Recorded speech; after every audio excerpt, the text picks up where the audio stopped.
Magandang tanghali, nagbabalik ang PTV Newsbreak. Naapektuhan ng nangyaring paglindol ang supply ng tubig ng mga residente ng Ormoc City.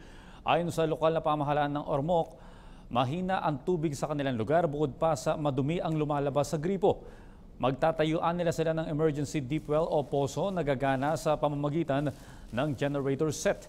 Malaki umano ang posibilidad na magdeklara ng state of calamity ang Ormoc City Government. Samantala, wala pa ring supply ng kuryente sa maraming lugar sa Visayas, punsod ng magnitude 6.5 na lindol na naganap sa Leyte. Ipiniliwanag ng National Grid Corporation of the Philippines na hindi pa nila natapos ang testing sa kanilang substation sa Ormoc kahapon dahil sa malakas na buhos ng ulan sa lugar. Tiniyak naman ng NGCP na agad itutuloy ang testing sa sandaling maging maganda na ang panahon ngayong araw.